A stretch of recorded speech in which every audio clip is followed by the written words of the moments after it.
कौटिल्य अर्थशास्त्र अधिकरण 3 प्रकरण 63 ऋणदान ब्याज विषयक नियम 100 पण पर 1.25 पण ब्याज ही न्याय युक्त है। व्यापारियों से 5 पण, जंगल में रहने वालों से 10 पण तथा समुद्र व्यापारियों से 20 पण तक ब्याज लिया जा सकता है। इससे अधिक जो ब्याज ले या दे उसको साहस दंड और साक्षियों को आधा दंड में दिया जाए। राष्ट्र पर प्रभाव डालने वाले कर्जों में धनिक तथा धारणिक की दशा तथा चरित्र पर दृष्टि रखी जाए। धान्य विषयक कर्ज फसल के समय में यदि चुकता किया जाए तो वह ड्योढ़े से ज्यादा न होने पावे। गिरोह रखकर कर्ज जो कर्ज लिया गया हो उसका ब्याज साख के अन्य में मूलधन के आधे से अधिक न होने पावे। चिर प्रवास के कारण जिस पर ब्याज उपरमित सीमा तक बढ़ गया हो वह कुल पूंजी बढ़ावें या मूलधन को भी उसी में सम्मिलित कर लें, उन पर ब्याज का 4 गुना जुर्माना किया जाए।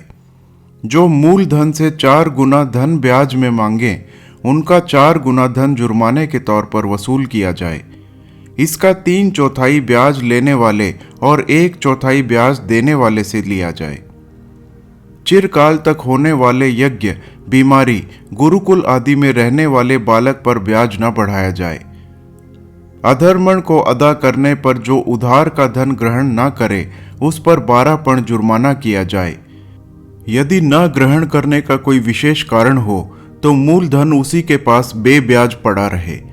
बालक, वृद्ध, बीमार, राज्य दंडित, विदेश में रहने वाले, देश त्यागी तथा राजनैतिक कारणों से बाहर रहने वालों को छोड़कर यदि कोई अन्य व्यक्ति 10 साल के बीच में अपना मूलधन न लौटा ले तो उसका उस धन पर से हक सदा के लिए जाता रहे। लड़के मृत पुरुष के ऋण का ब्याज दें। यदि लड़के ना हों तो उसके दायाद या रिश्ता स्थिर संपत्ति लेने वाले या साथ रहने वाले जो हिस्सेदार हों वह ब्याज का धन अदा करें। इनके सिवाय और कोई भी मृत पुरुष के ऋण का जिम्मेवार नहीं हो सकता। बालक को जिम्मेवार माना नहीं जाता। यदि ऋण तथा ब्याज का स्थान तथा समय नियत ना हो तो उसको पुत्र पौत्र या दायाद अदा करें। जीवन, विवाह तथा भूमि विषयक कर्ज को भी पुत्र पौत्र ही चुकता करें। विदेश में गए हुए ऋणी को छोड़कर अन्य किसी भी ऋणी पर एक साथ बहुत से उत्तमर्ण मुकदमा नहीं चल सकते हैं। दिवालियों से ब्राह्मण तथा सरकार का ऋण पहले चुकता किया जाए। उसके बाद क्रमशः जिन्होंने ऋण दिया हो उनको मूलधन लौटाया जाए। स्त्री, पुरुष, पिता पुत्र, भाई भाई आदि को ने आपस में मिलकर जो ऋण ग्रहण किया हो उसका संशोधन नहीं किया जा सकता। खेतिहर तथा राजपुरुष काम करते समय कर्जे के संबंध में नहीं पकड़े जा सकते।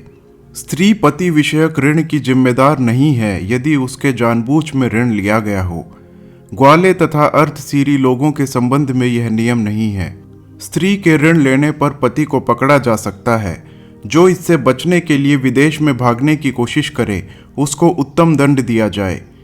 जिसके विदेश जाने का कारण निश्चित न हो उसके विषय में साक्षी लोग जो कुछ कहें वही प्रामाणिक माना जाए।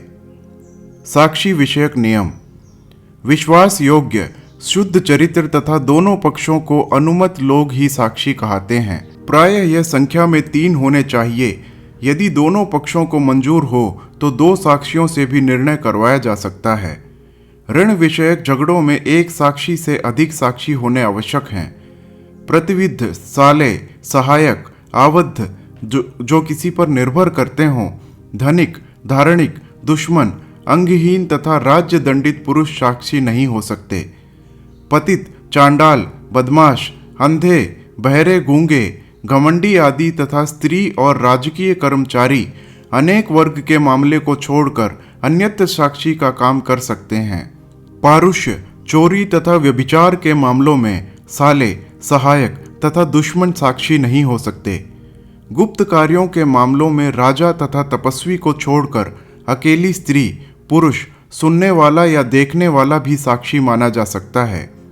स्वामी भृत्य, ऋत्विक, आचार्य तथा शिष्य और माता पिता तथा पुत्र एक दूसरे के मामले में साक्षी हो सकते हैं।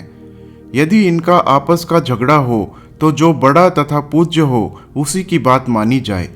जो झूठा सिद्ध हो वह 10 गुना और यदि असमर्थ हो तो 5 गुना जुर्माना दे।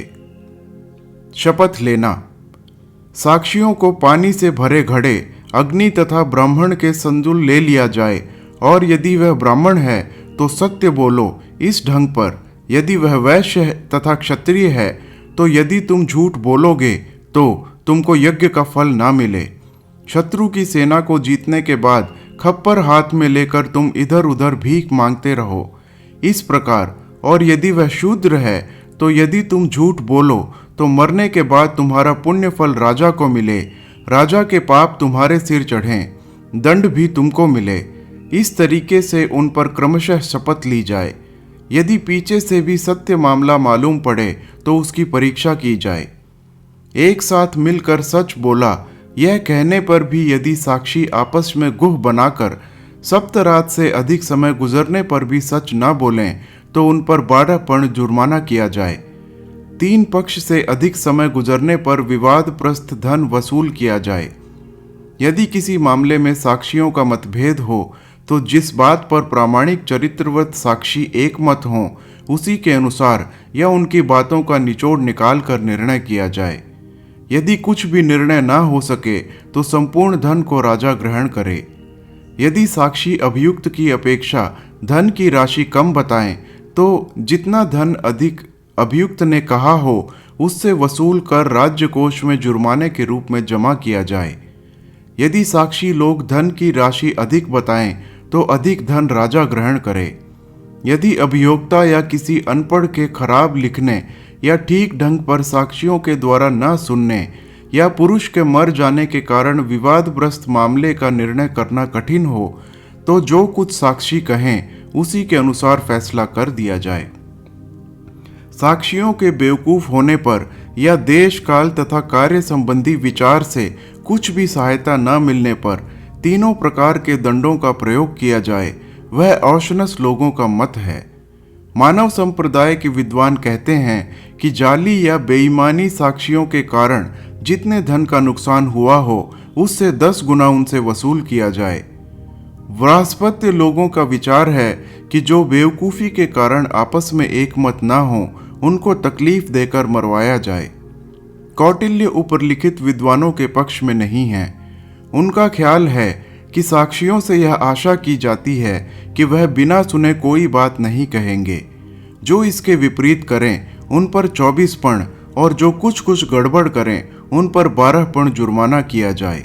अभियोक्ता देश या काल के अनुसार जो साक्षी समीप में हों उनको स्वयं बुलवा लावे, और जो कि दूर में रहते हों और सुगमता से ना आ सकते हों उनको न्यायाधीश की आज्ञा के द्वारा बुलवा मंगवावे। हर हर महादेव।